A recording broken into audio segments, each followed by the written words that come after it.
why those young men and women are running away is because the men and women who are charged with running their countries have run down those countries so that there are no opportunities for them. I listened to one of them being asked, "Why are you coming to sure death?" He said, "I'd rather die trying." And that individual has a person in his country of birth who is called the president, who is addressed as His Excellency. He has one. That individual has a country where there is a minister for labor. That individual has a country where there are laws. What happened? What happened is that in the intervening period, the men and women who are described as leaders in his country, but who are truly misleaders, have bled their countries dry. And the tragedy is that once they have stolen this money, they have no faith in their country. They keep it in the Cayman Islands. They keep it in Switzerland. So that if they are men, not even their wives know that they have money in the Cayman Islands. Not even their children. So that when they die, it is the Swiss who enjoy that wealth as unclaimed wealth. And this is not idle. We know that from the story of people like Mobutu of the former Zaire, now Democratic Republic of Congo. We know that because of the recent story of Sani Abacha of Nigeria, in respect of whom money has been recovered and returned to Nigeria. So what must we do? It must be personal change. There is something that we learn called democracy. What is democracy? Democracy presupposes that people are aware of what they want. If people are not aware of what they want, then the thing you call democracy is not democracy. We must find a name for it. Some refer to it as mobocracy. Perhaps that is the word. Is a government by the mob for the mob. Is that what we have in Africa masquerading as democracy? Because how can we talk of democracy when the people vote on the basis of bribes? Dalasi, 20 Dalasi, and you vote. You sell your birthright. You vote because somebody comes from your tribe. How does that help? How? That somebody comes from your tribe, therefore they are good in and of itself. You deny good men and women opportunity to serve you, then you complain. As I said at one forum, you allow a hyena to take care of your goats, and once the goats are eaten, you are surprised. How can you possibly be surprised? And yet it's in the nature of hyenas to eat goats. I'm happy that this year the leaders of Africa have recognized that corruption is so dangerous that it must be fought.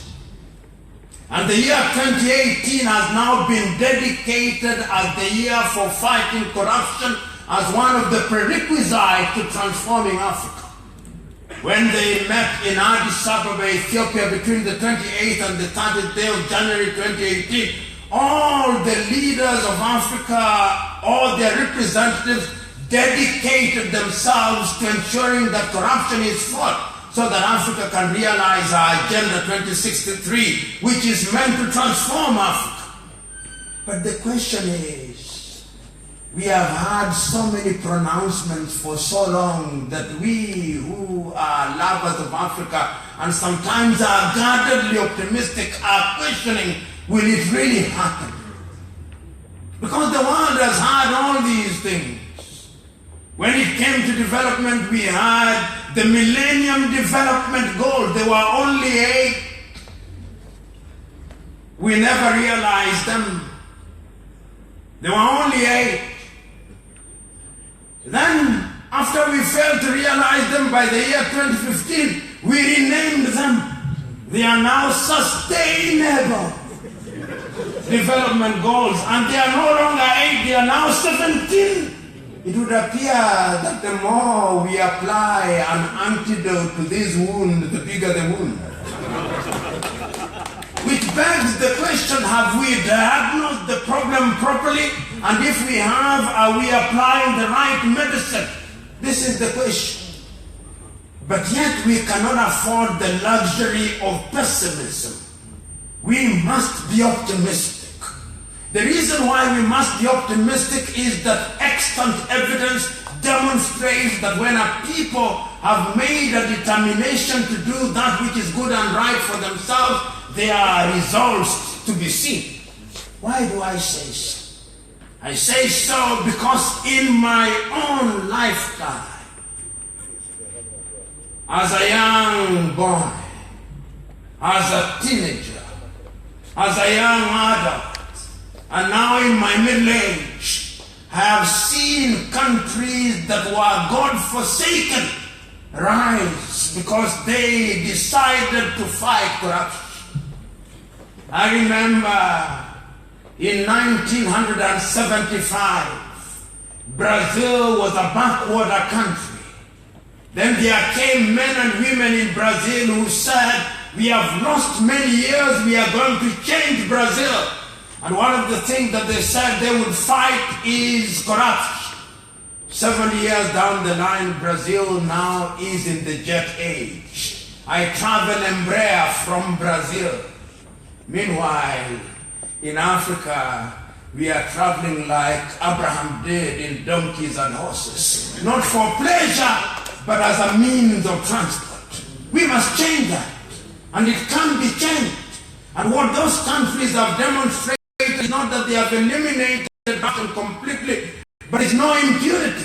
We saw recently when their leader, Dilma Rousseff, and the former President Lula were accused of corruption, they went to court and they were removed from office. Impunity must be removed in Africa.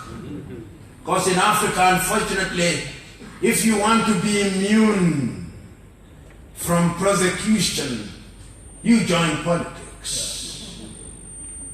You know, as we were traveling to Banjul, and I listened to the ongoing commission, and I listened to the former vice president being questioned about our involvement in a foundation run by the former first lady, I said, Gambia, you are moving in the right direction.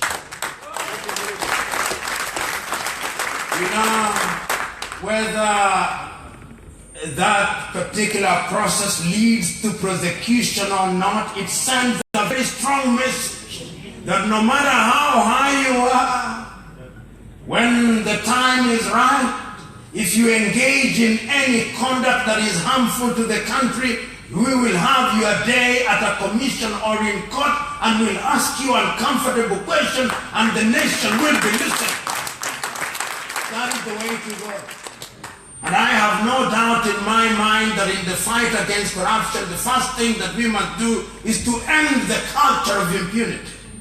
Many Africans who are called leaders, but whom we must describe properly as misleaders, have escaped jail simply because they thought they were demigods. And the way they become demigods is that we protect them out of negative ethnicity.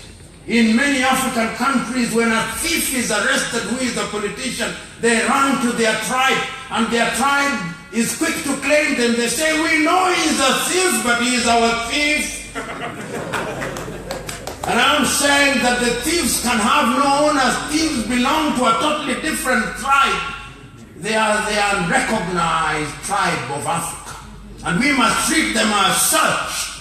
The first thing that we must do is to ensure that impunity is ended. The second thing that we must do is that we must give men and women of integrity the opportunity to serve us. Integrity can be seen. Integrity is self-evident.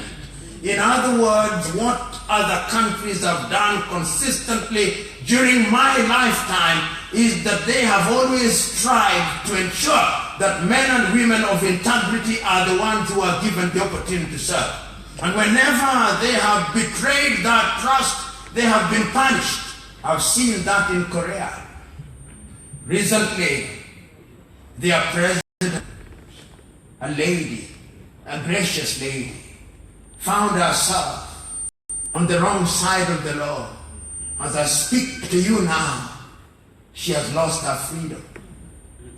Not so long ago, in Thailand, yet another prime minister,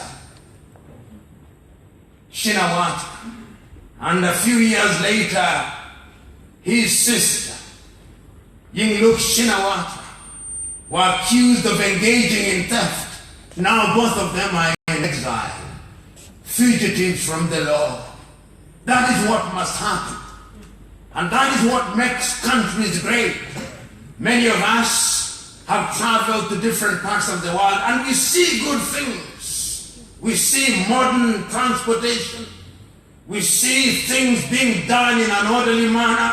I can assure you that in those countries, it is not that an army of angels who are released from heaven to come and undertake those things. No. We are the angels. We are the angels who are released into the world, but we are behaving like devils. And that is why we are not realizing our potential. I'm submitting to us that integrity is the mother's milk of human development. We must embrace it. I'm also submitting to us that women must be involved in this process. Just before the conference of the 28th to the 30th at the African Union, the women had a summit, a pre-conference summit on what they should do in the fight against corruption. And I said that women, because they are the givers and protectors of life, we believe that they have an instinct which is different from men, the instinct to do that which is good and right. And that if that instinct dies, then the society is dead. I'm submitting to the women of the world. Those of you who are married and those of you who are unmarried, remember you are our mothers, you are our sisters and our wives. If we don't respect you as grandmothers or as mothers, we love you as sisters and wives. You are the ones who can make us do that which is good and right. When we come home with cars which we cannot explain, tell us to take it away, don't celebrate with us. Right. And I believe that if women play their role in a positive way and consistently inform legislation and conduct and integrity, then Africa will realize our potential. I say this because women are the first educators. You know, when I was talking to the ladies from Ghanaians or the Gambians who are involved in civic education, she told me that one of the things that is disappearing in the Gambia are basic things that we used to do. Thank you.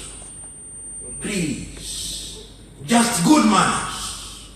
Those are taught to us by our mothers. I'm submitting to you that even women can teach us integrity at home. When your child goes to school and comes with a sweater which does not belong to him or her, send him away. That is education in its formative and early stages. Why is this important? How you educate a young child very early determines who they are. Remember these famous, or is it infamous, statement of Adolf Hitler: give me a child at 5 and I'll control him or her for the rest of his life, depending on what you do to them. I'm saying that because education is also very important in the process of fighting corruption. What are we teaching our young men and women in schools? Are we miseducating our young men and women in schools? Or we are educating them? Are we sharpening their appetite for the right or the good things? I do not know how pervasive gambling is here in Ghana, but there is a phenomenon that is now in Africa where young men and women want to be rich the day they are born. And I'm submitting to us that throughout history, the wealth that survives and thrives is the wealth for which you work. And you must always be aware that all wealth only has meaning if it improves the quality of the people's lives. You know, there is the story that is told, which story I always remind people who are in positions of leadership, is the story of the great Alexander the Great. Alexander the Great died at age 36, I think, in the year 326 BC, in the month of June, I'm told. And he said that on the day that he died, while he lay on his deathbed, he summoned one of his beloved generals and said, when I die, I want the following instruction to be carried out. 1, let my coffin be carried by the greatest and the best physicians. Number 2, let it be that in the coffin on which I lie, my arms should be laid outstretched. Number 3, let it be that as I have my coffin being taken to the grave, all the gold that I have should be strewn along. And the general asked, why do you ask that? In order to demonstrate to the world that no matter how good you are, when death comes, not even the good doctors will stop it. And for my arms which are outstretched, let it be known that I came to the world empty-handed, and empty-handed I go. And on the gold he said, all this gold that I came with, it is useless. When I die, I do not go with it. And that is what lesson we learn. That all the thieves that are now ravaging Africa must know that they will never leave with the things that they have acquired. They must know that before them there were great pharaohs of Egypt, and all we see are their great graves in the form of the pyramids. Ladies and gentlemen, fellow Africans, dear Gambians, corruption is a cancer that has ravaged Africa for too long. But as I said at the outset, Africa can no longer afford the luxury of analysis. We have analyzed for too long. Africa can no longer afford the luxury of agonizing. We have agonized for too long. Africa can no longer afford the luxury of rationalization. We have rationalized for too long. Africa can no longer afford the luxury of lamentation. We have lamented for too long. Africa can only afford one luxury, the luxury of embracing integrity, the luxury of being present in the arena of war, so that together we can fight corruption from Banjul in the Gambia to Addis Ababa in Ethiopia, from Cape Town to Cairo in Egypt. Because if we do, our health sectors will improve. If we do, our infrastructure will improve. If we do, our flights will improve, so that I don't have to take 24 hours to arrive from Nairobi, Kenya to Banjul in Gambia, when one would have gone twice to the United States of America. If we do, we'll have good food. If we do, our mortality rate will reduce. If we do, our maternal mortality will reduce. And if we do, Africa will no longer be referred to as shithole countries. I have no doubt in my mind that it can be done, and the people to do it are us. And we must start now. And now is the time. God bless.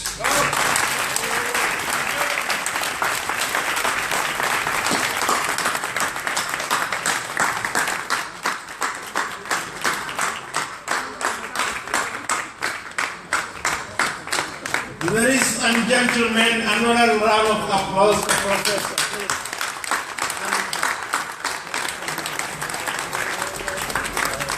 Thank you very much for that marathon speech.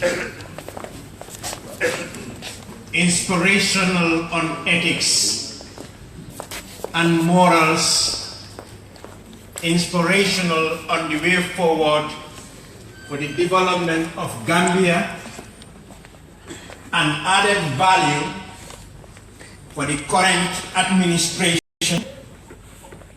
We are happy that some members of the National Assembly of the Republic of the Gambia are here today with us, because we all had them discussing the budget of this country, 2017 budget, and someone in the National Assembly said, what do we inject in this budget? Because we are spending, we are indebted, we are dependent on budget support, we are dependent on aid, but yet still we have the most navigable river in West Africa. We have an ocean that we can actually tap resources from. We were having mining going on in this country for more than 5 years plus, and money was not paid into the consolidated revenue fund of this country. You are absolutely right, Professor. Professor, it is not corruption, it's looting. Those of you who have been listening to the Commission of Inquiries, ma wax ko si wolof ak soos, am na ñu xam ne ñu ne ndax lii léeboon ndax lu téere fo ñi mu taaliwal ci ba ñu ko doon ñu mbee kafo a sota da Gambia la ba xaalis bu ñoo waxee si commission bi ndax mus naa am Gambia. Yes, it is real, it is true, but the truth is, for a long period of time, Gambians, we have been believed that politics is not about budget. They said we have no business with our budget. Politicians should come, dine, wine with us, drum, let the women dance, slaughter cattle, we eat. If you don't do that, you are not part of the game. Now young people are saying, if they don't give me money, I am not going to vote. So we are heading to another direction. 19 billion this year, national budget. And we have to answer those questions. After school, right now, some of them will be on the streets up to 8 o'clock before they arrive home because they don't have transport. What have we done? Be careful. Professor has said he came to the Gambia and he's listening to the Commission of Inquiry. Maybe another dispensation will come, there will be a Commission of Inquiry. When the military government came, they did the Algali Commission. Gambia Commercial and Development Bank, total loan portfolio of 120 million was only given to 12 people in this country. When they came, 335 million was embezzled. You have young people in the rural areas. You have wells where waters are drawn with horse carts and donkey carts. You don't have access to water. But yes, in this country we also have good issues. We are good men and women. If you talk to our elders, they will tell you we used to produce the finest civil servants in West Africa, in this country, Gambia. It was a center of recycling. So we have our own strengths, we have our own weaknesses. There were times when we had public corporations, bus stops. 2 o'clock sharp, you are not at the bus station, the bus is gone. But we have lost it. As Adel have said, Auntie Adel have said, we are losing morals and things like that. Ladies and gentlemen, I was not anticipating that we will open the floor for questions and answers. But people, the audience are asking for they want to ask you questions. We will open the floor for questions and answers. Wow. I will give the first 5 rows. Number 1 priority, I will be very biased. A woman who is an entrepreneur. Number 1. Assalamu alaikum. This is such an honor, and I want to thank the organizers of this event. As I am sitting here, I wish this was at the National Stadium, so that all young people in this country would have had the opportunity to listen to it for free. And today, as I'm sitting here, I'm saying, how can we make this possible? That Mr. Professor will bring you back into this Gambia and give you a bigger audience of young people to listen to you, because a lot of young people need to listen to this. So I am really calling on anybody really who can make this happen to bring the professor again and make it free, so that at the Independence Stadium, this will be free. I want to talk about, in terms of young people, you know, leadership has never been given to anyone. We as young people have to go get it. So, Professor, I am just in awe. I'm so in awe of your presence. And I want you to talk about, because a lot of leaders are waiting, or young people, for leadership positions to be given to them.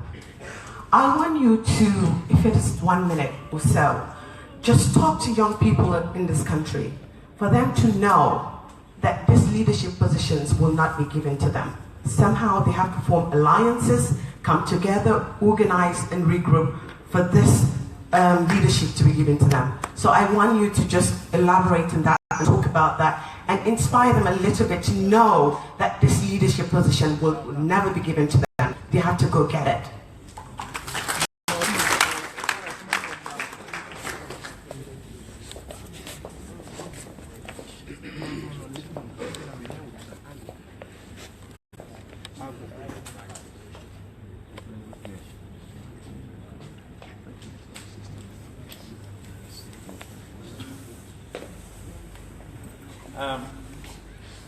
Announcement.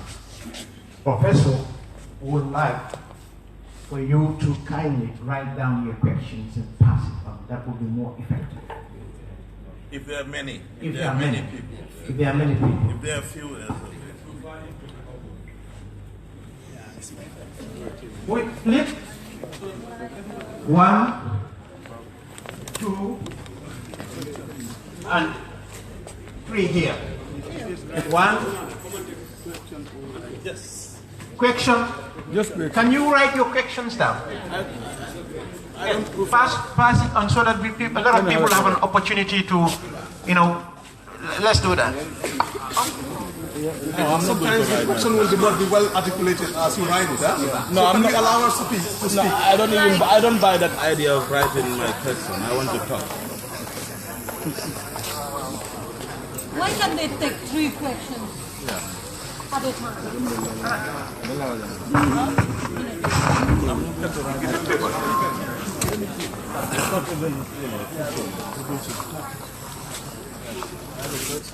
Paper, please. I want to talk. Now we're going to Why can't they 3 questions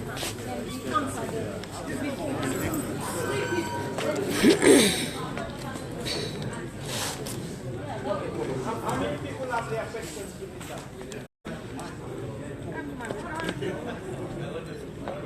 Just give them the mic. Those who want to make comments, Give them the mic. That's manners. There was one at this end. Those at the back, I will come to you. Let me give you. I'll come back. George?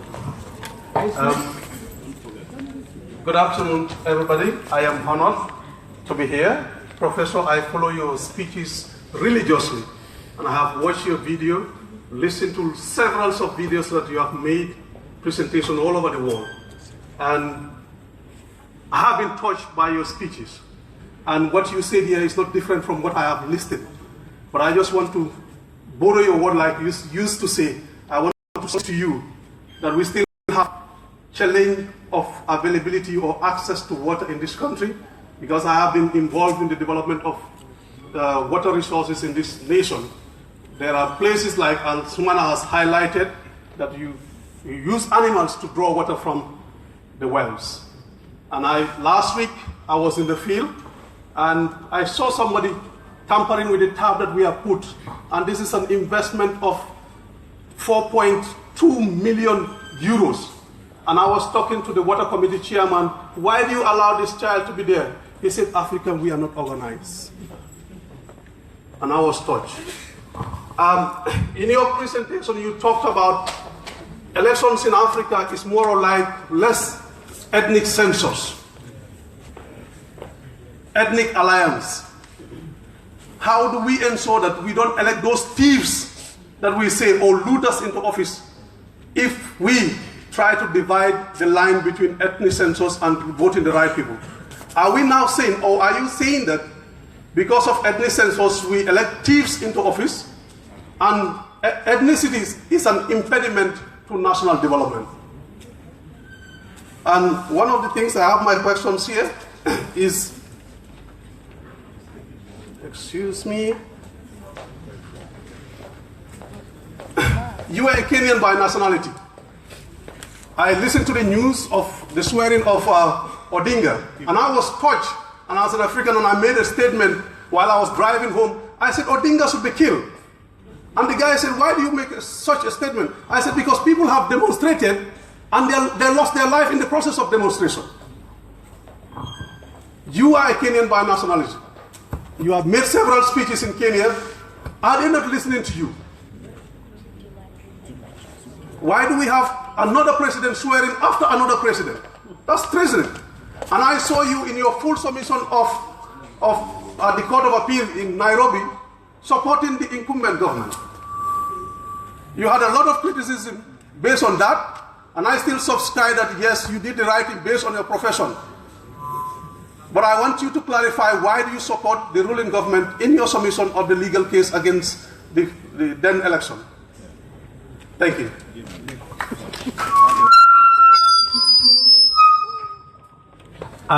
Please, I will kindly urge the audience to be very brief when you are making a deliberation or you want to ask a question, please.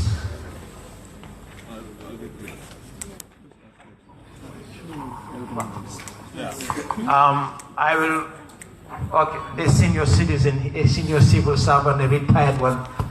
Match 5, please. Thank you. I'm going to be very brief. First, I must congratulate the organization which invited Professor, because I'm very much impressed with his ideas. Okay, now, Professor has spoken at length about corruption and thief, stealing. There is one aspect which I think is absent. That is changing the mentality of the African, because the African mind has to be decolonized. Some of us have corrupt minds, and if that corrupt mind is not out of the equation, then corruption will not be understood, or it will always be justified, because the rank and file does not understand the level of stealing and theft. It's a higher context for them. So, like the forefathers, they were politically conscious, so they were fighting for freedom. But freedom is not limited. It's not only in material terms. It is the mindset. It is the decolonization of the mind for centuries. We have been taught that we are below standard, the African. They have looted us over the years. They took, give you brief examples, is they have taken resources from Africa and developed Australia, New Zealand, and the continent which we were not aware of before Africa was, they call it discovered, but it's really not discovered. But I'm not going to debate on that. Africa was looted to develop Europe, to develop America, to develop Australia and New Zealand.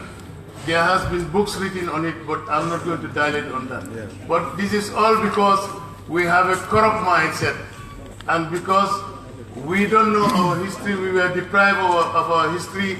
Our history was rewritten from, originally written by the Arabs and interpreted afterwards in European languages and distorted. And because of that distortion, you still have Africans whose mentality need to be decolonized, because otherwise they'll never understand the depth and concepts of corruption. Thank you. Let me answer those that I think he must ask his question after I've finished. First of all, I always take the view nowadays that what I'm saying is not new. In fact, if you are the invited speaker, you possibly would have said the same thing. But I have the privilege and honor of being invited. And why I say that is that in the fight against corruption, we must all be warriors. And the truth be told, many of you who are older will remember that things used to happen efficiently. Things are still happening in quite a number of African countries. There are things that are positive that are happening. But in the early days, and I think it is you who said, even here in the Gambia, buses used to arrive on time. I remember in Kenya as a student, we used to have hot lunch. We used to have a Kenya school equipment scheme. Books were supplied. And I'm sure they'll say that in Senegal and in many others. What happened? Something happened. The men and women that we gave the opportunity suddenly took the wrong turn. But yet, if you read, then there is a book that I would urge the younger generation to read. Why Africa is poor and what Africans can do about it, written by a man called Greg Mills. He gives the example of two African presidents who, when they left office, in the case of Kenneth David Kaunda of Zambia, after 24 years, he had only the equivalent of $8,000 in his account. That is honest. Julius Kambarage Nyerere of Tanzania, when he left office, he had only one house in Dar es Salaam and another one in his rural home after 24 years in office. Here, much more recently for the younger people in Burkina Faso, Thomas Sankara. When he was assassinated in 1987, I think he had no house. In other words, Africans have demonstrated generationally that if they choose to do the right thing, they can do it. Kwame Nkrumah, when he was removed from office, had no house. Abubakar Tafawa Balewa in Nigeria and the Sultan of Sokoto in 1967 in Nigeria, no house. Africa has known good men, and even as I speak now, in countries such as Botswana, Rwanda, efforts are being made. In Tanzania with John Pombe Magufuli, efforts are being made. In other words, Africa is trying, but what we are saying is that evil is more prevalent than good, and that is why we are not reaping the dividends. And the good lady talked about leadership. You know, Africa has also devised and defined leadership to mean political leadership. It is true that political leadership is the most influential. And if you want to change things, you need good leaders. But there have been great leaders who are never active politicians, but they participated in the political process. In the United States of America, if you ask them who is the greatest leader in the recent past, they'll tell you Martin Luther King Jr. And Martin Luther King Jr. was not involved in politics in a direct way. He was a moral leader. If you ask the Indians, who was your greatest leader? It was Mahatma Gandhi. He was a moral leader. In other words, we must have men and women within our ranks whose contribution is outside of politics, but they influence political processes. Sometimes you need that in order to bring genuine change. But those who want to join politics must also join politics with the good intention. Today, in many African countries, the greatest qualification is the possession of material wealth. So you have somebody who was a drug dealer or engaged in antisocial behavior. He comes with razzmatazz, brings musicians during the campaign period, distributes money and other goodies in both rural and urban Africa, and we elect them into positions of leadership. They will not change. The ballot box does not change anybody. It merely confirms that you have now given them the license to steal. In Europe and America, and progressively in Asia, when people want to join politics, hard questions are asked of them. We are not saying we are electing angels, they'll have made mistakes, but we are saying holding all factors constant. Have they shown a consistency of character that will ensure that if there is vigilance on the part of the electorate, then they will govern well? That is the question. Last week, a British minister resigned. On the ground only that he arrived late for a question and answer session. And he said that I've been here for many years, I've never been late, I'm 5 minutes late, I have no business continuing to serve Her Majesty's government. In Africa, if you are a leader, your greatest demonstration of leadership is arriving late at events. In fact, in many African countries, when they are attending funerals, now that we have mobile phones, they have their agents who attend in advance, and they ask, have the people now arrived? Once they have received a confirmation that the people have arrived, that's when they arrive late to disrupt assembly. In other words, in Africa, leadership is meant to disrupt affairs. We must change that. We must change our narrative about leadership. We must make sure that our leaders are governors. And we have seen it in Europe, even young leaders. Look at David Cameron. Takes the United Kingdom to a referendum, and he fails, the referendum fails, and he says, I cannot in good conscience continue to preside as the Prime Minister, the referendum having failed. If he was African, he would have said, why do I resign? The referendum was not about me. I will preside over. In other words, we must also have certain taboos and ideals. Leadership is about the do's and the don'ts. What are the taboos about leadership in Africa? What are they? They are not there. And young people must participate. If you look at the history of Africa, and the older ones who are civil servants that have participated will remember in the early 60s, those who are in positions of leadership were in age 20s and 30s. They were young men and women. How old was Kwame Nkrumah in the 1950s? How old was Sir Dawuda Kairaba Jawara? Yeah. How old was Amadou Ahidjo? How old was Patrice Emery Lumumba? How old was Leopold Sedar Senghor, Modibo Keita, or Nyerere? They were in their 20s and 30s. And they really were committed. They sacrificed. They took time and they served their countries with dedication. And I'm submitting to you that this is what you must do. You must demonstrate leadership when you are at the university, when you are in colleges, in the little things that you do. And you must be committed to what you are doing. The problem, the reason why people go into parliament today in many African countries is simple.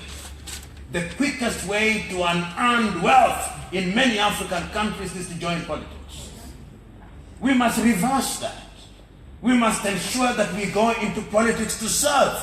And that also demands that the people are vigilant. Democracy is about eternal vigilance of the people. If we talk about democracy and the people are not vigilant, immediately you become a parliamentarian, then people treat you like a demigod. And this only happens in Africa. I do not know whether it happens in the Gambia. What happens, I see it even in my rural village. We elect individuals, we call them the MCAs or councillors. We know this individual was not a very intelligent person. Immediately the fellow is elected. When there is an assembly of very serious people, we invite them to share his wisdom. He says, where did he acquire the wisdom? Simply because he was elected. We knew he was a hard boy here. Does the ballot box make people wise to stand them into Solomon? No, it does not. And we treat them, they have no wisdom, and we say he shares wisdom with us. And we do that 10 times, they now think he's wise. We must, in the nature of things, make people know that leadership is about service and humility. And I believe if we do that, then it can be done. To me, what I was listening to some Indian woman in a clip, and she's talking about, very sensibly, she said, when all is said and done, life is about food. And food is used here as a term of art. Food can include good life, it can include water and all those things. I mean, when we grew up in rural Africa, you did not need a bottle such as this. Today, people in the middle class, unless they are suicidal, if you invite them to your home, they will never take water from the tap. What happened?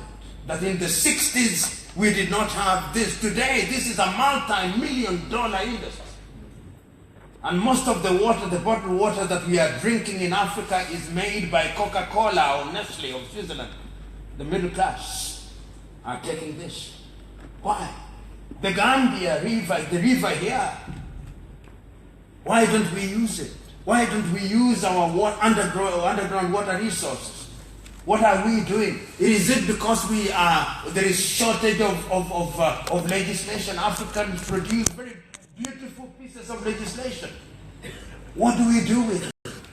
I'm submitting to us that the ability of a country to conduct her affairs is measured by her ability to feed her people.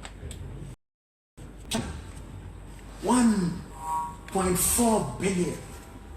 Have you ever heard of starvation in China?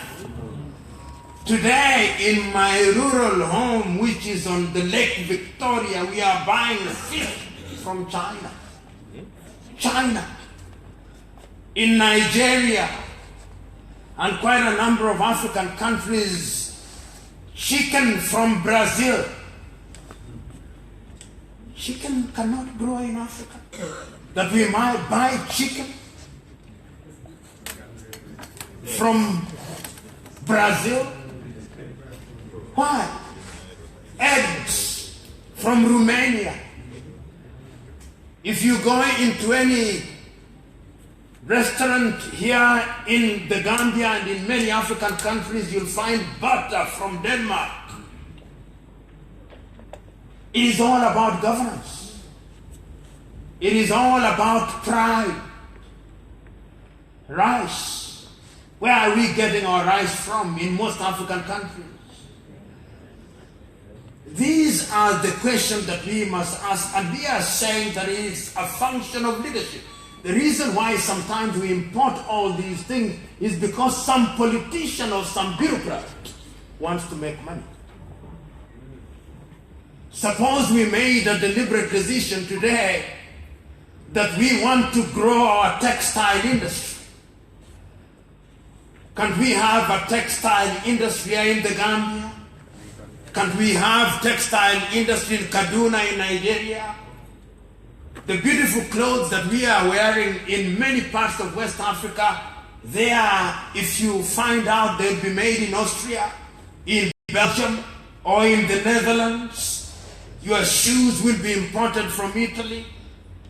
Then you are surprised that we don't have jobs. We are employing our young men and women engaged in formal sector. In fact, when you run across Africa, in the informal sector should now be the formal sector. Because it is the dominant sector. Why are we calling it informal and yet it's the dominant sector? So there is a sense in which we must ask all these questions. The peanut that we have here, are we exporting it and then importing peanut butter? Which is what we do. Don't we know how to grind peanut so that we can label it and send it to other parts of Africa? Tomatoes, we are importing sun-dried tomato from Spain in many African countries. We are eating jollof rice here in the West, but where are we getting the rice from? So there is a sense in which all these is a function of leadership. Then there is the question of ethnicity. There is nothing wrong with ethnic groups. They are to be celebrated. The Mandinka must enjoy being Mandinka. It is a good thing. The Wolof must enjoy being Wolof. The Fulani must enjoy being Fulani. What we condemn is the use of ethnic camaraderie as the basis of discrimination and decision making. That is what we condemn. That is what ethnicity is all about. Because diversity is strength. One of the greatest strengths of the United States of America was that it was a welcoming land. And that is why when you see their motto, it says, a pluribus unum, from many, one. And that is why they are strong, whether it is in sport, whether it is in the arts, whether it is in the sciences, because diversity, they came together. It is the great Buddha who said that when you are many, behave like milk and water, they combine together, do not behave like oil and water, which repel. And I'm submitting to us that ethnicity is only bad if it is the basis of decision making. You know, I'm here in the Gambia. I do not know which ethnic groups you come from, and I do not care. What I know is that I'm amongst fellow Africans, I'm amongst human beings, and that is what is important. If it turns out that one is Wolof, so be it. So be it. Celebrate. I'll talk about my Luo people and celebrate their Luo-ness as you celebrate your Wolofness. And lo and behold, the black and the white keys of the piano do not quarrel. You simply press them appropriately and beautiful music comes out. Then I never have the complaint that one is white and one is black. No. If the Wolof are tall and effective in one thing and the Fulani are effective in another, let's combine that for the benefit of the Gambia. And that is the action of leadership. Has it been done before in Africa? Tanzania has 136 ethnic groups. You talk to Tanzanians, you never hear about ethnicity. Here in the Gambia, I'm told you are no more than 10. And even the dominant ones, the major ones, are no more than 4. And even if they are major, you are only 1.8 million. What major are you talking about? Because if it is major, you ask the Yoruba, they are 14 million. Ask the Igbo, they are 38 million. Ask the Hausa Fulani, they are 14 million. Ask the Oromia, they are 40 million. You are so small that what you should be doing is to be what you should be. And I have no doubt in my mind that if this country is run well, in the next 20 years, there is no reason why it should not be a free port and be like Singapore. There is no reason. All it requires are good leaders and good followers. Good leaders and good followers. The windmill and the wind combined. Remember, the windmill follows the direction dictated by the wind. That is important. The first thing that I was asked is about Kenya. I've already made my statement on this. One of the things that Africa must understand, and this is something, for the first time during an interview, I used the word stupid. I looked for a word to use and I couldn't find. And I said, it must be stupid. When you are a lawyer, You have no cause. A lawyer has only a client's cause. That's what I urge. And before I take out any case, and we have now been vindicated, I was among the team that represented the Independent Electoral Commission, not the president. I represented the chairman of the IEBC. And my argument is that the elections were conducted in a proper manner. But no election is perfect. If you find a perfect election, it's a rigged election. A perfect election is rigged. Even if we were to conduct an election here, there will be a problem. Somebody will not mark the thing properly. We will undercount and overcount. And that is why it is said that technical processes cannot invalidate an election. In my view, the election, the decision of the majority, and this is what is forgotten about. It was not a unanimous decision, it was a majority decision. One judge was unwell, did not participate. It was 4-2, and I believe that in the next 2 years, if it is not already being believed, it is the minority decision that was the correct jurisprudence. That is my view. And I believe, therefore, that having accepted that, and an election, a repeat election having been ordered, it is the great American president, I think John Adams, that they said that the safety of any nation lies in a government of laws, not a government of men.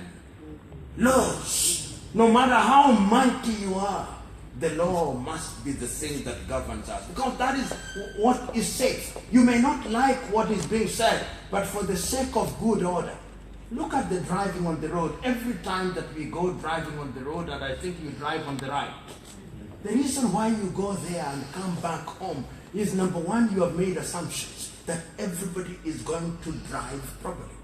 Nobody promises you that they are going to drive properly, but there are laws that you to drive and get home. You must drive on the right and you must stop if there are road signs. That is order, that is culture. And sometimes we think that we Africans did not have this. African societies were very ordered. Remember, we did not have this. And yet our societies were regulated and self-regulated.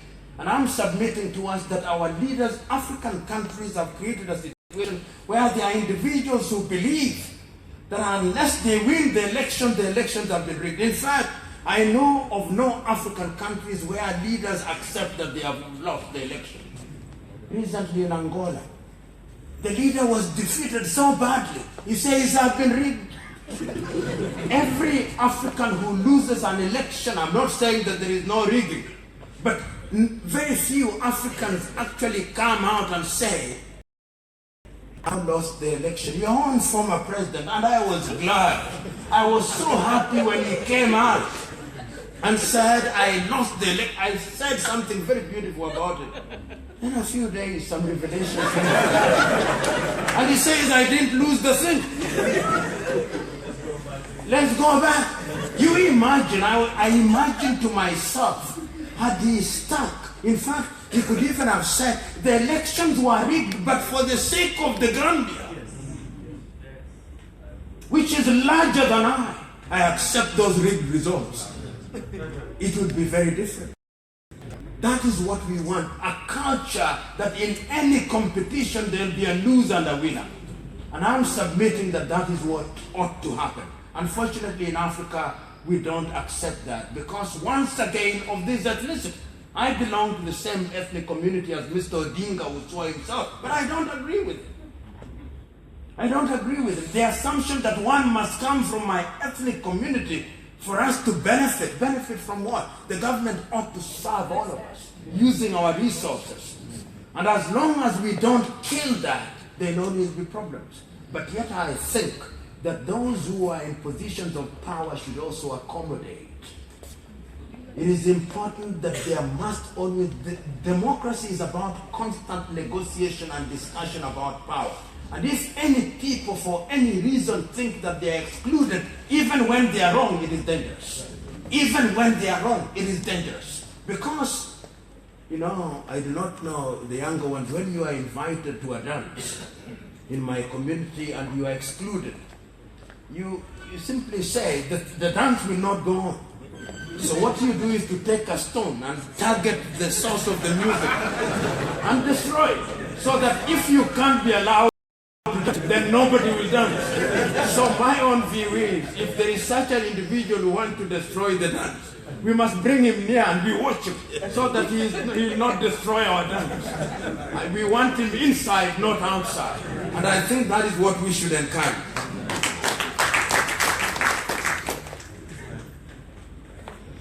You know, somebody is asking how can we eliminate corruption if the people who are the voter are themselves corrupt. I think in many ways African countries have now tried to criminalize corruption and bribe taking.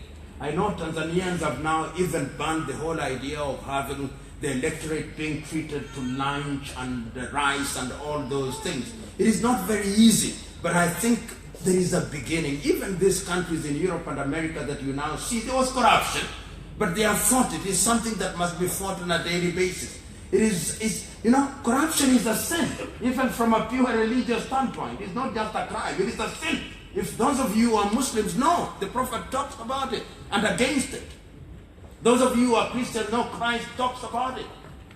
How many of you here, if you look at the Quran and the Hadith and the lifestyle of the Prophet, and you ask yourself how many times you commit crimes and engage in sin, why do you pray 5 times a day?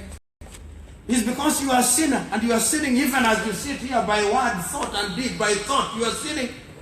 And if you read the story of the Prophet Muhammad when he went to heaven, he wanted you people to pray 500 times. He was told, no, you'll be doing nothing. So that is when he went back and he was told, reduce it to 5. In his encounter, if you read the story in his encounter with Abraham, was it Abraham or Moses? With Moses, he was told, how? Go and reduce the thing to 5. And even 5 is very burdensome for some of you. So you imagine if it had been kept at 500.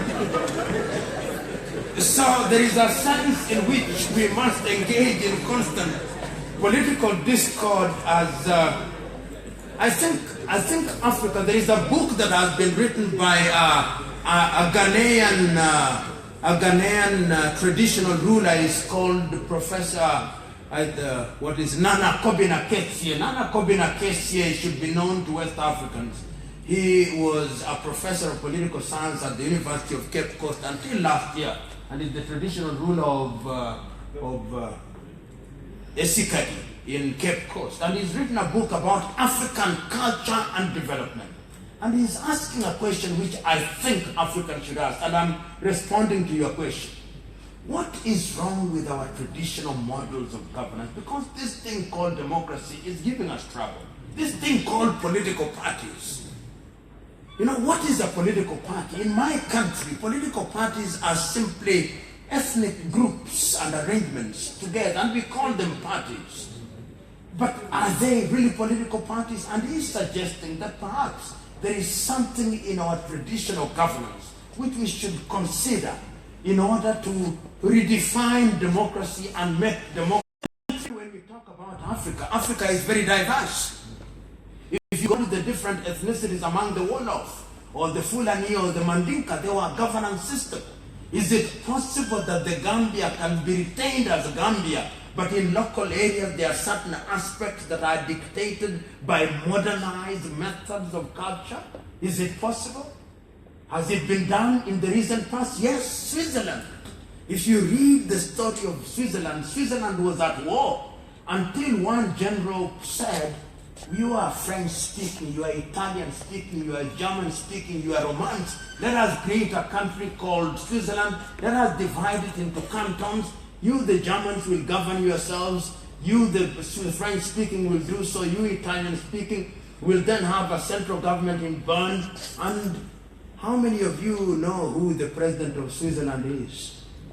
You never hear, because it is a committee of the presidency and they rotate every 1 year. Perhaps in order to demystify this president in Africa, we can rotate it, and in Africa we can rotate it every 6 months. So we have the institution of the presidency, but the presiding chairman changes every 6 months. Perhaps, I'm not saying that that is the way to do it, perhaps that would de-emphasize ethnicity. In other words, there is a debate that deserves to be undertaken in Africa so that we don't destabilize. I say this, look at what is happening in Central African Republic as I speak now. It's about ethnicity and governance and leadership. What is happening in South Sudan now, it is exactly the same thing. You go to Guinea-Bissau, it is exactly the same thing. If you go to the Cameroons, it's the same thing. If you go to the Democratic Republic of Congo, it's the same thing. You go to Zimbabwe, it's the same thing. You go to Mozambique, it's the same thing. So Africa is at war with ourselves because we have made ourselves to believe, by the leaders have made us to believe, that until the day that one of your own is the president. I'm sure that when President Adam Barrow was constituting his government, the Wolof are looking very keenly. Forget about the composition of the women. The women have their own. But even when he selects a woman, and the woman is the Wolof, the Mandinga say, but that is a Wolof woman. Those are the contradictions. So that there is the women question, but even within the women, there is also the ethnic.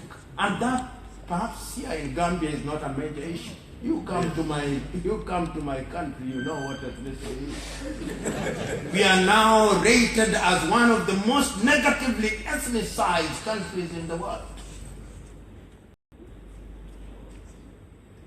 Why?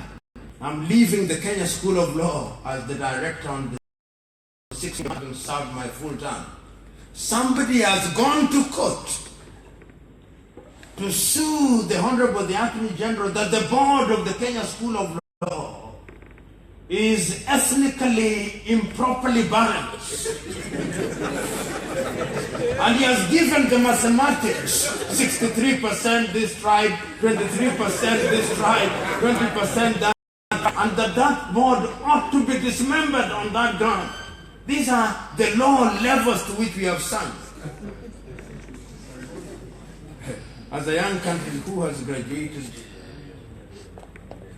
you know, bad governance is also a product of the quality of the leaders. And I have faith in young people. And recently, you remember the young people, and I believe that the older people here will tell you, I was young, but I was keen. Look at what happened in the recent past because of the activities of the young people. In 1968 in France, during the famous student riots. Nowadays in Africa, students riot at university because there is no meat. In the 60s, people were not rioting because there was no meat. They were rioting because there were issues of governance. And they made petitions. It's the young people who rose in France in 1968. In 1980 in South Korea, during the dictatorship of Dae Jung Kim, I think it was the young people who came to the street in Seoul, South Korea. Seoul was a country just as backwater as any other country. From 1980 to and you will remember, today you go to any supermarket, including the room or even the hotel, the room where I'm staying, the television on the wall is LG. The phones, half of the phones here are Samsung. The cars or the earth-moving equipment is Hyundai. Why? Leadership and young people, compelling leadership to do the right thing. Why? In truth, in the next 20 years, it is you who will be in positions of leadership. It is you who will be leaders in the private sector. What kind of leaders are you going to be? And those young little boys that I see as I drive from Dhaka to Banjul, where are they going to get employed? If at my hotel this morning there was a young Chinese who is barely 23 years looking for jobs, if as I walk now I see on the road from Dhaka there is Chinese traditional medicine, I didn't see one of traditional medicine. At breakfast today, I was asked, given two choices of breakfast, continental or English. I asked as a joke, where is the Gambian breakfast? These are, but they are critical because Gambia, it is possible for our hotels such as BB to simply say, we have a Gambian breakfast. And what you do is that I don't know what you do to the eggs, you just do something and you say that is Gambian style. then you have some peanut and you say that is Gambian. Then that is what you market for the tourists. The tourist from England does not come here to have English breakfast, for God's sake. Give them Gambian breakfast. And that is what we are saying, that African, the world as we grow now for young people is about inventors and innovators. Inventors and innovators. That is what is going to change the world. The next question, has Africa been branded as the fastest growing continent? You know, when your house has been burned down to the ground, you must be fastest growing because the thing is not there. But he who has a mansion who is merely repairing roofs, it can't grow. It is repair work. The reason why African countries are growing at one time, that is no longer the truth. I know last year, for example, Angola was growing at anything between 8 and 9% because the oil was doing very well. That has gone down. Ethiopia is now doing very well, in between 8 and 9%. Tanzania is at 6.8% or 7 or thereabout. But these growths are merely statistical. Those of you who have been seasoned civil servants and in private sector and public sector know that real growth is not just statistical GDP per capita income. When we say per capita income and we are saying $500 to the Gambian, I mean, it is assuming that all that money is distributed to the Gambian, but it's only a very small percentage. In other words, real economic growth is about households, is about money in the pockets of people in the lower and upper middle class. These are the engine drivers. And I'm submitting to us that what we must do cleverly is to change things. And that is why, and there are 3 countries that I now cite which are capable of changing very dramatically. Botswana, Namibia, Gambia. Why? Location.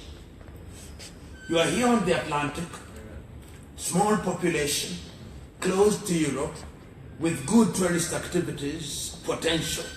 You can grow this economy in a manner that it becomes like Dubai and Singapore.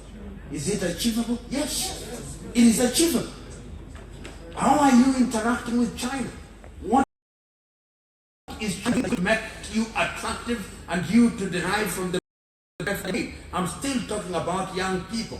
In other words, it's the young population that is going to be the driver. In China itself, in Tiananmen Square in 1980, it's the young people who came out. So I have no doubt in my mind that if Africa and Gambia is going to change, it is going to do so on the shoulders of young men and women. What is our duty, we who are now moving down, is to be crusaders, is to mentor young men and women. What is mentorship? Mentorship is undertaken by men and women who over the years have gathered experience and have made sufficient mistakes so that they are able to point out to future generations, those are the landmines. I made the mistakes, don't make the same or similar mistakes. That is what mentorship is all about. A mentor is not an angel who is blameless. If you find anybody who is blameless and he belongs to the human race, don't be mentored by such an individual. That is a dangerous individual with no experience. The individual who will mentor you properly is one who will tell you, I did that before, and if I corrected now, you don't make the same. That is the perfect man. And there is no shortage of them. As they rightly said, in the early days of this country was famous for producing good men and women in this region. This is why the Gambian in multinational organizations at the African Development Bank, in the UN, Fatou Bensouda, who is at the ISIS, those are Gambians, and there are many Gambians in the diaspora, many Gambians in the United Kingdom, and you behaved decently until recently. That is why you didn't need visa to the United Kingdom. Gambians did not need visas to the United Kingdom because you are running away to go where? Your country was good. Then you started running away. You go on a visit as visa and you don't come back. But Gambians are decent people and Africans are decent people. The only problem is that leaders messed up Africa and people had to survive. So the exodus to other parts of the world was actually for reasons of survival. But they are now, the diaspora across Africa are now saying, we want to change Africa. Because in the diaspora, we have some of the best doctors, some of the best lawyers, men and women who are sending money back home. In Kenya now, I think that foreign remission from the diaspora could be fourth in terms of the income. And I think that is true of Ghana, Nigeria, even Senegal, even Gambia. They are a huge community making monumental contribution. And I think it can be done. Young people, what do you do in the fight against corruption? Just be good. Just be good. I think that is the secret. Have you ever bribed? I've never bribed anybody in my life. I can say that, and I hold the Bible, even at the pain of being struck by lightning. Because I've never seen the reason to bribe. And let me tell you that the problem is when you live in a country where everybody is a thief, even when you are not, this bride is just doesn't want to say, she doesn't want to say. But even if you have, you can make a solemn vow today that you are not going to engage in it. Make that solemn vow.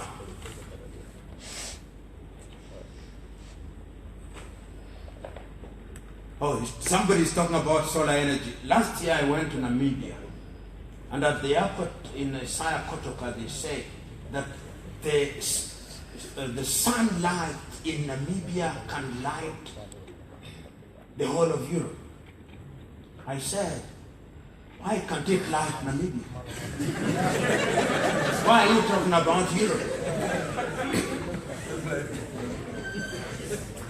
And it is true what they are saying. Namibia, with the Namib Desert, with the Kalahari, if you harness solar power, you would be amazed.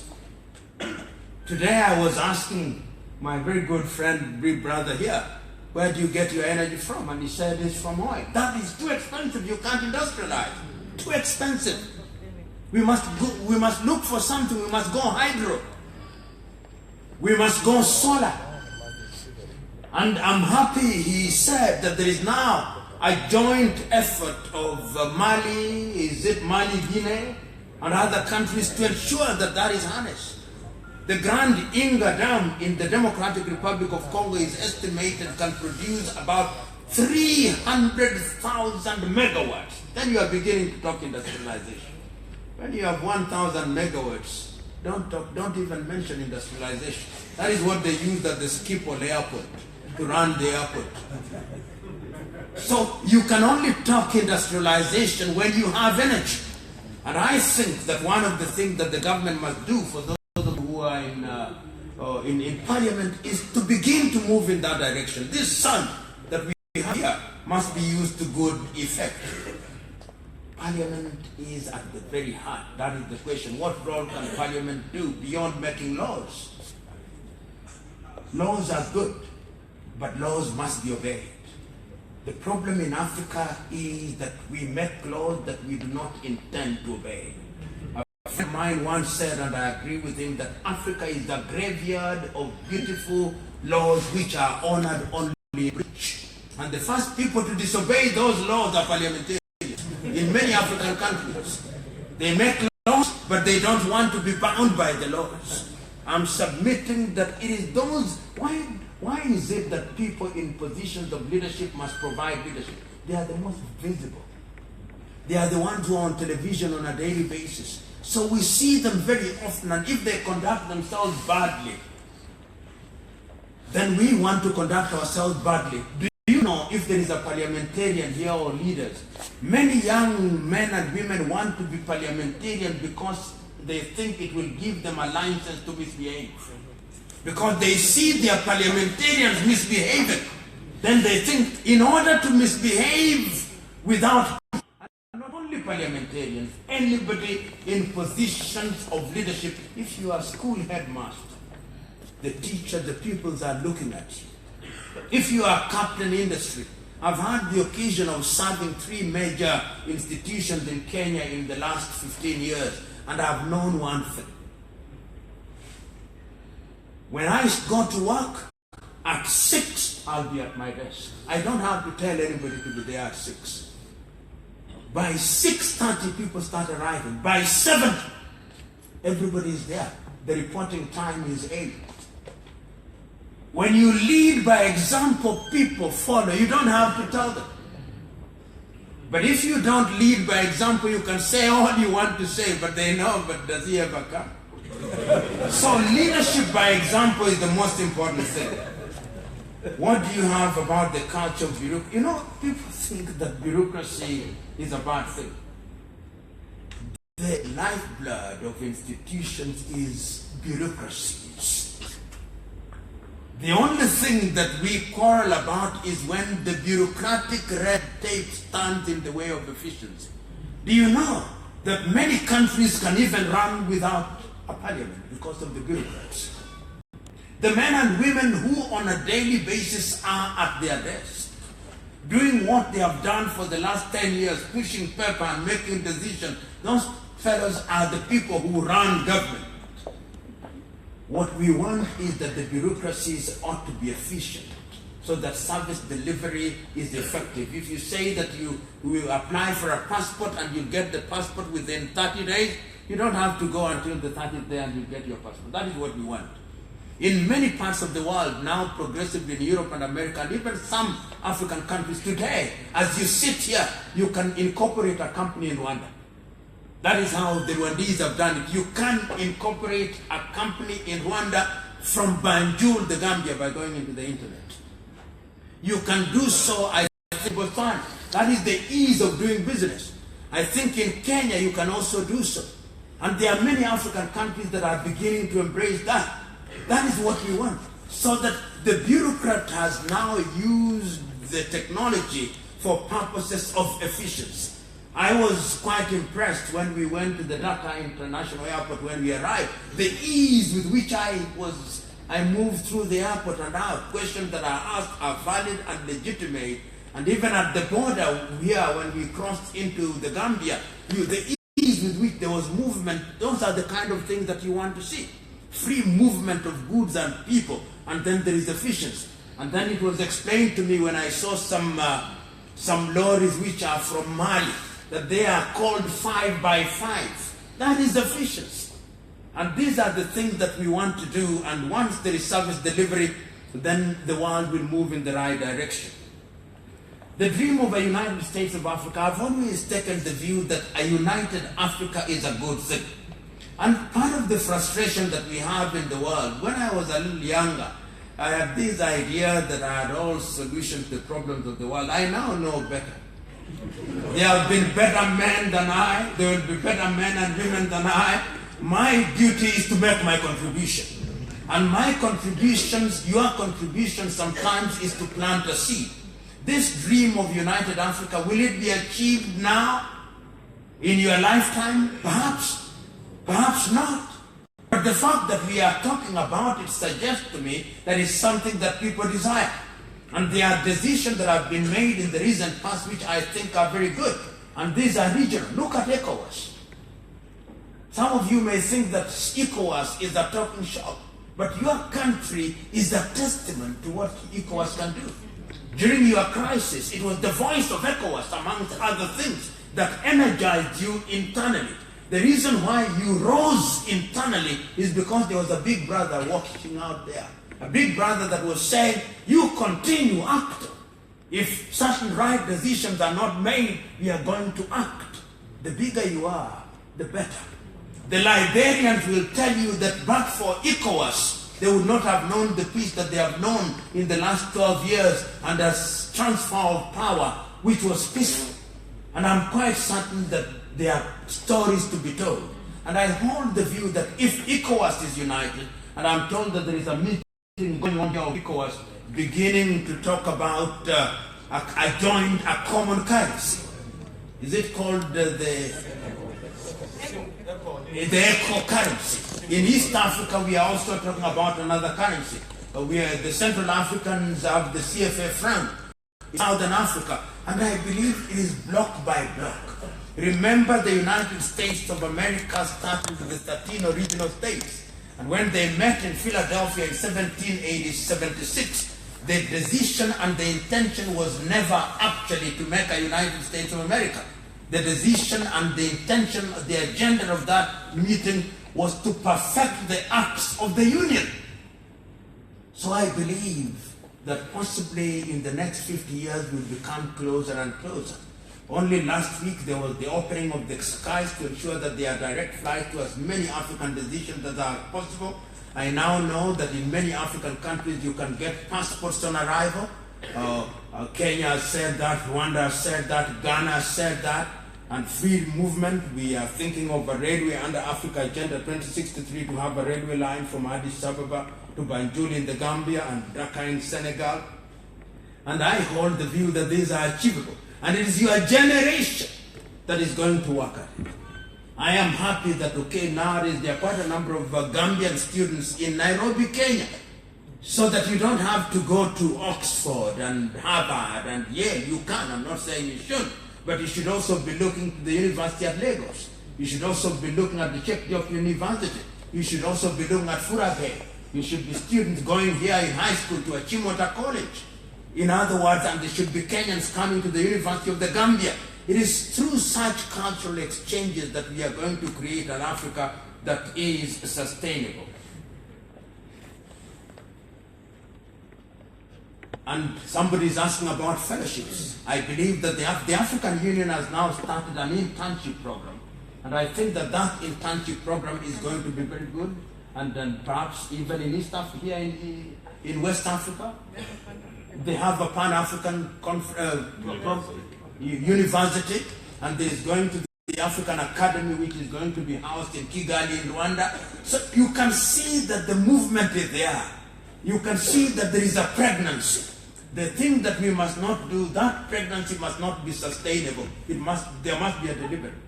There must be a delivery. Pregnancies must never be sustainable. There must be a delivery. You know, these ideas that politicians are corrupt by nature is also not true. I believe that the society also defines the quality of the politician that they have. Those of you who are familiar with the Scandinavian countries will know that because the people, the level, and this is why education, and the right education, somebody talked about decolonizing the mind. It is critical. I think it is you who talked about decolonizing. Our own Ngugi wa Thiong'o has written a book, Decolonizing the Mind. And there is a book which I commend to younger people. It was written in 1933 by an African-American called Carter G. Woodson. And in the book he was questioned, what is it that we are teaching our children in schools? Because how many of you here have watched the film Roots that dramatizes the life of Kunta Kinte? You must, every Gambian must, because Kunta Kinte was, you remember when he went to the United States of America, he says, I'm Kunta Kinte from Jufure village, I'm a Ndinka warrior. Why was that important? He was beaten and beaten in order for his name to change to Toby. Ultimately, he agreed to Toby, but he told his children never to forget the name Kunta Kinte. We must recreate the Kunta Kinte in us. Each one of us has Kunta Kinte. Why do I say that having Kunta Kinte is important? That is self-awareness. Once you become self-aware, then you acquire esteem. Once you acquire esteem, then you do things that are right for your being. Then you are proud of who you are. And I'm submitting to us that when we do that, we are then capable of achieving things in a very effective way. And it can be done, and indeed it must be done. And I think that self-esteem is what then makes people elect good leaders. The Scandinavians, people don't talk about, they are very quiet. Norway, Denmark, Sweden, Finland, these countries, free education, free health. That is what we need.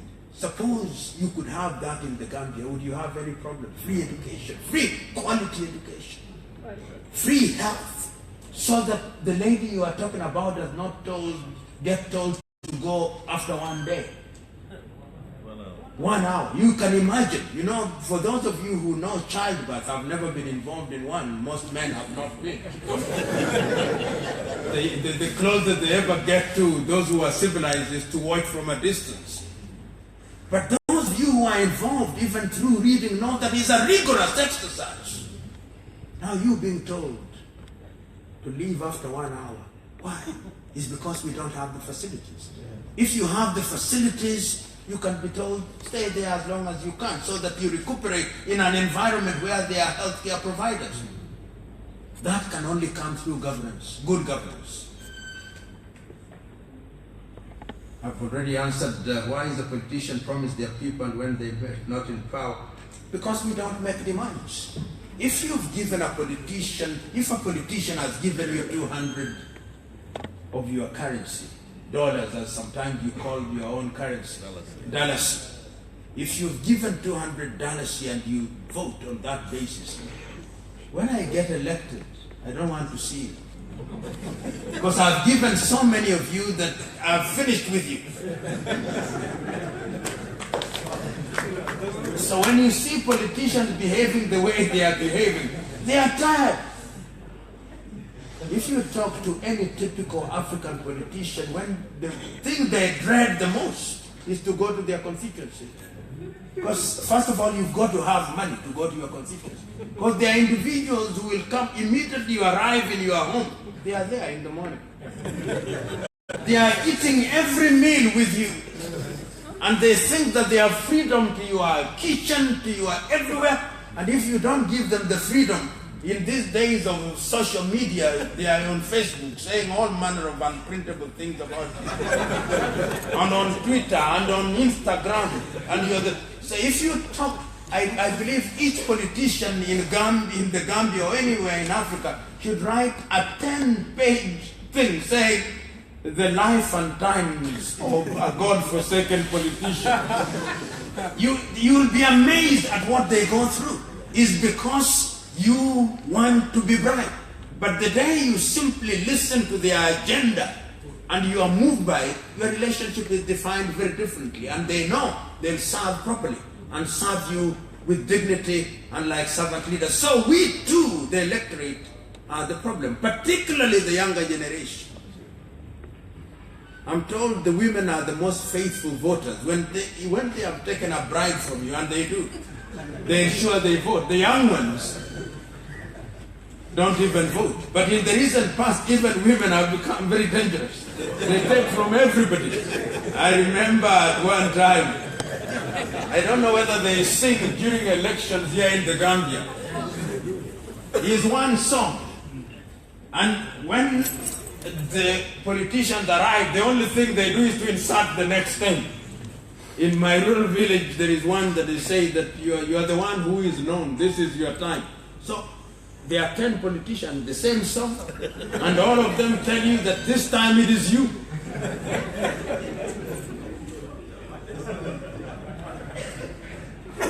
I think most of the questions are now basically about corruption and what politicians can do.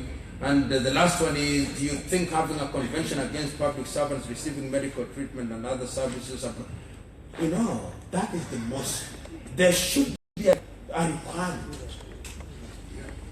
that no public servant should ever take their children to a private school. How can you be the Minister for Education and your children do not go to the same education? Then you come and tell us, you are telling us that our education system is the best in West Africa. How? Meanwhile, your child is in the United Kingdom. If it is the best, why can't your child be there? People in private sector can afford that luxury as a means of protest. But those who are in public service in the United States of America and other things you've seen during this confirmation, they ask you, and your child went to private schools? And you want to be the Secretary for Education? You have no faith in the sector. How can you lead a sector in which you have no faith? In Africa, when a parliamentarian or a minister as much as coughs, the next thing you hear is that they are in London to get medical treatment. When they go there, they discover that they are being treated by Gambian doctors because they did not provide the right environment for that Gambian doctor to come here. A good Gambian doctor comes here in Banjul. There is no theater to conduct an operation. There is no medicine for anesthesia. They make a prescription. There is no medicine. And year in, year out, you look at the budget. I listened to the First Lady of Nigeria, Aisha Buhari, making a statement which I loved. And she said, I'm going to make that statement in the presence of the head of the medical department at Aso Rock, the presidency's hospital. That there is no medicine. When I was sick, they told me to take the next plane to the United Kingdom. I refused. Because I want to be treated. And it is, let me tell you, and I wish that the new president, His Excellency Adam Abaro, would be different. He has had the advantage of working in the United Kingdom. He knows it is not angels that work there. It is human beings. Human beings who made a deliberate decision that we want to do good. And what are the good? With a population of 1.8 million, what can he do? Health sector, we are going to do a referral hospital or improve the referral hospital here. Going to public health, so that things like cholera, things like, those of you who are in that sector know, you can reduce people who go for curative medicine by simply going into public health. Ensure that you don't have these ailments like cholera, which are born out of lack of hygiene. It can be done. Going to the public sector, make sure that the things are delivered, and it can be done. And I think that one of the things that must be done is for the president, and I believe that the president, having been 1 year in office, and the circumstances under which he came into power are such that he still enjoys moral authority. He still enjoys it. So he can make certain pronouncements which he can follow through to improve education, to improve healthcare. Have a blanket ban. Nobody in the public sector is going to take their children for studies in Europe during their high school. If they graduate and they go out there, of course the politicians will grumble and will begin to make enemies, but even God had enemies.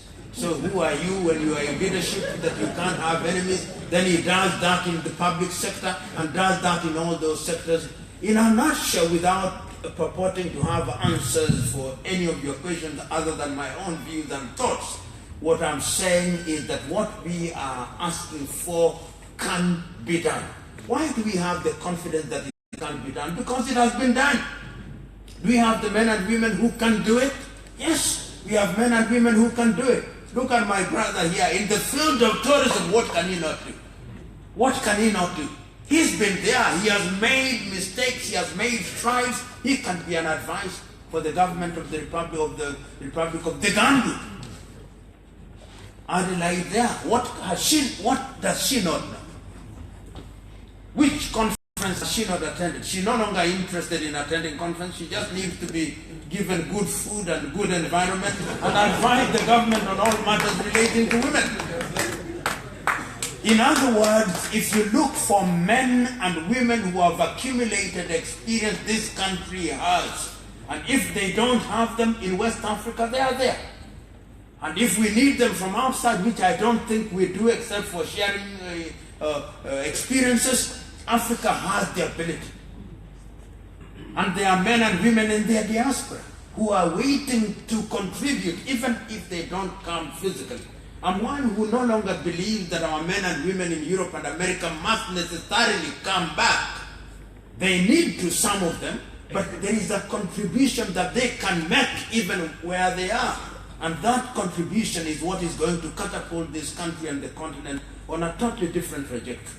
And I am not, as I've said many times, a Jewish prophet, nor related to one. But the signs of the time are very clear. Africa is moving in some direction.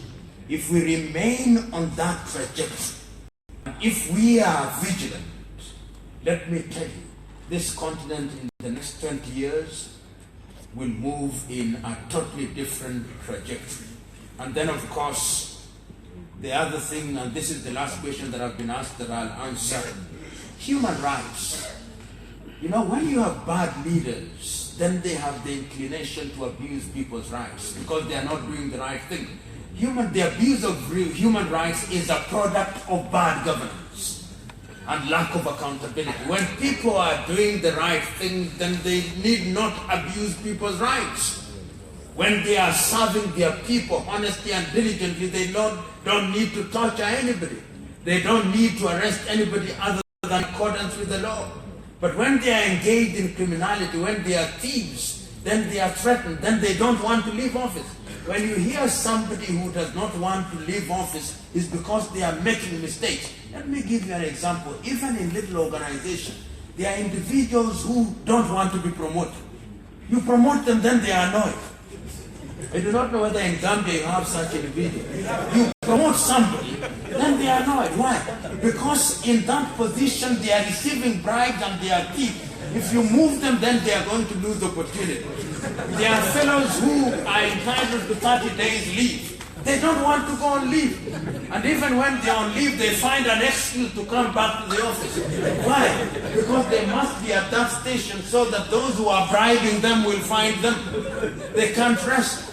So we must create an environment where such individuals are not there. Or even if they are there, the environment is so hostile that they cannot survive. Because honesty is a very good thing. Everybody benefits in an honest environment, and even theft disappears. You go to Europe and America, things like house burglary, they are very minimal because people have basic needs. Everybody has basic needs. So, of course, you'll find a few miscreants who will always want to engage in things to satisfy their inclination. But generally, things will happen in a proper way. And I think that is the direction in which we must move. And for the Gambia, there is a renewal, there is a rebirth in the Gambia. But we must remember that democracy is about eternal vigilance. Eternal vigilance. If you are not vigilant, even the gains that you have made can be lost. So the leaders must always be kept in check. The leaders must always be made to be aware that they are servants. The leaders must always be reminded that you are here for a reason and for a mission. And that mission is to midwife a process that will improve the quality of our lives and create opportunities for young men and women and for the entire society. And if you do that consistently enough, then if those leaders have conscience, they'll do the right thing. It must be done, and it will be done.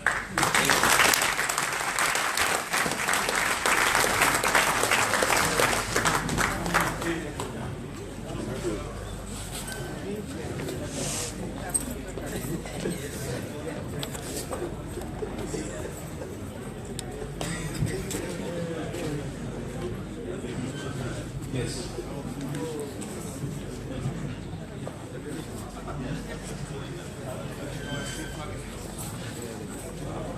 Thank you very much. We have come to the end of the deliberations. Our apologies to some of you who did not have the opportunity to contribute or to make a statement. Of course, somebody said, how can we work together to have Professor in the Gambia again? I will call it a massive lecture, probably at the Independence Stadium.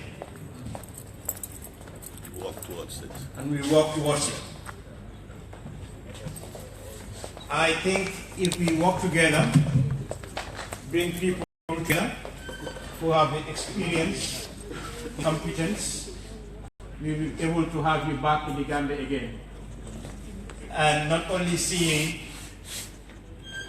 the urban area, but be able to actually probably even make another program in your CRR, so you will be able to see the length and the breadth of this country. Thank you very much for your deliberations, for your wisdom and advice.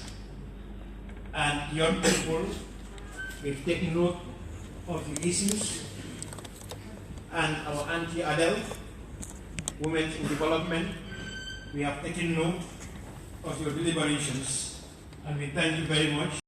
Now I have the pleasure to invite Sir Omar Saro, the Secretary General of Citizenship Engagement, to come and give a vote of thanks to key people who made this day possible. Thank you.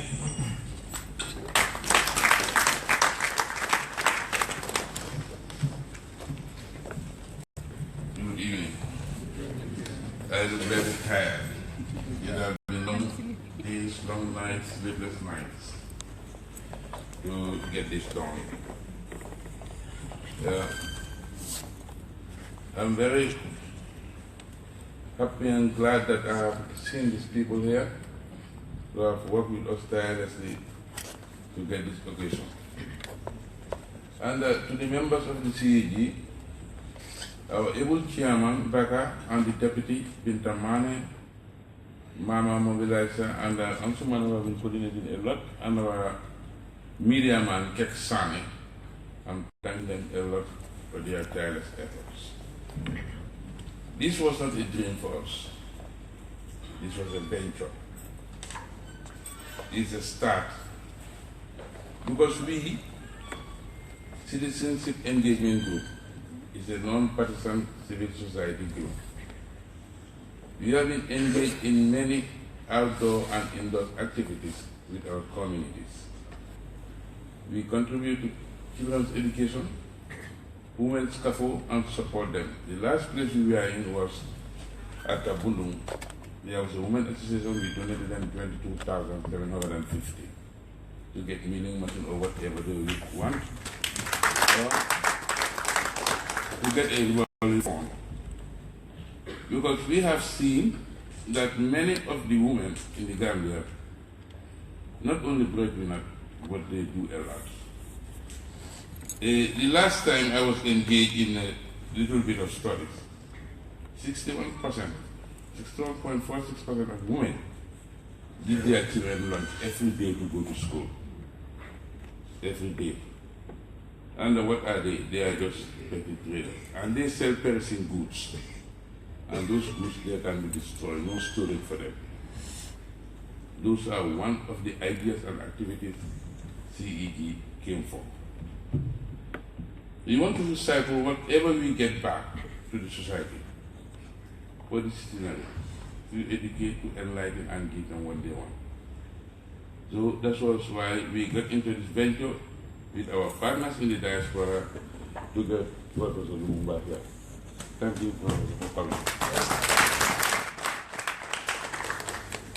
Yeah.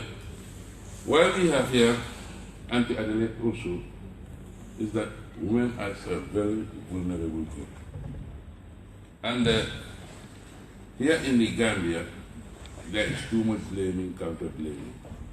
As it explained, women and gender. Even many people cannot differentiate what we talk about. So that thing also want to engage with the society. Here in the Gambia or in Africa, it's not only to get, even to get the gains, but social intelligence can emancipate the society. That's why we are engaged in this. Even in Europe, the countries you spoke about, in Norway, Sweden, Denmark, America, there are people who cannot read and write.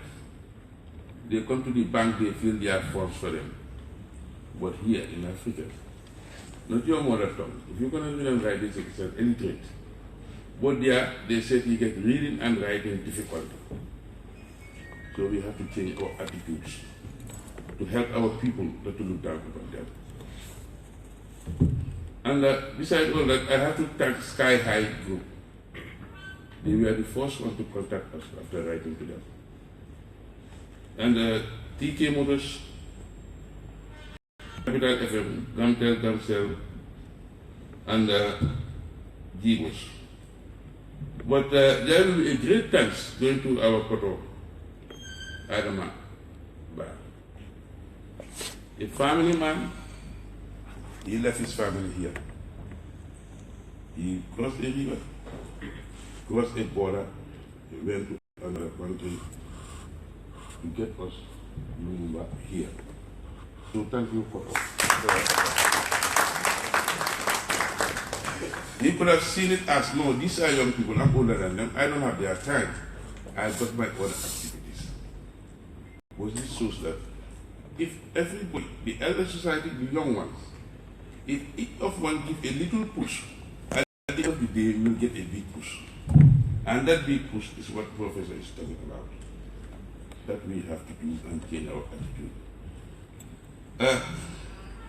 Adi Kumbat also is a very strong woman who has been behind our activities, very concerned on what we are doing, and we are engaged with youths. Thank you, Adi Kumbat, for your participation and your contribution.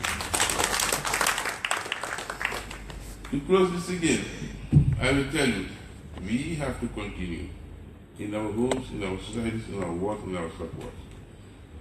Come and ask us, talk to us, we will explain what CEG is. We are here for you, and you are there for us. We can get advice from you, and you can help us to continue our good work and things that we want to do. Because there are many examples, Professor, put here, like Kenneth Kawunda. You can talk about Simon Kwepe, and many, many other people. The issue is, the deeds of a person is of legal importance. So that's why we want to do our quota to the Gambian community. Thank you.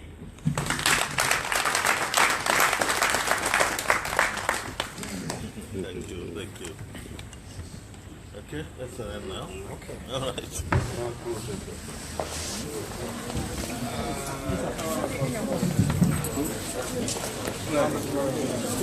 Can you take me a picture with him, please?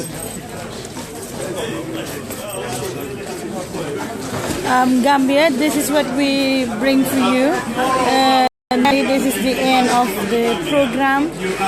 P.L.O. Lumumba in the Gambia. Gambians trying to take pictures with him. As you see, everybody is trying to take picture. Everyone is trying to take picture. This is Gambia for us. This is what Gambia needs. We want to see great men and women who will contribute to national development. P.L.O. Lumumba in the country. A true African pride, a true Gambian. This is what Gambia needs though.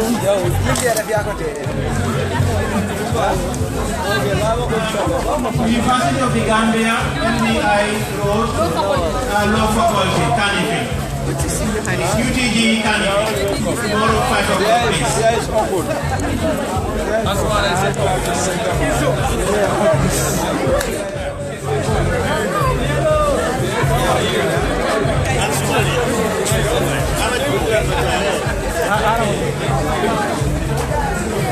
Yes, Gambia, this is what we bring for you today. As everyone wants to take picture with the great man, you're seeing it right there, and you're watching the Gambian Talents promotion. Thank you all for coming to the Gambian Talents promotion to support us, to believe in us, and always watching us. We are the people's power. Celebrity life. This is a great man. Everyone will want to have a picture with him, as you see. Yes.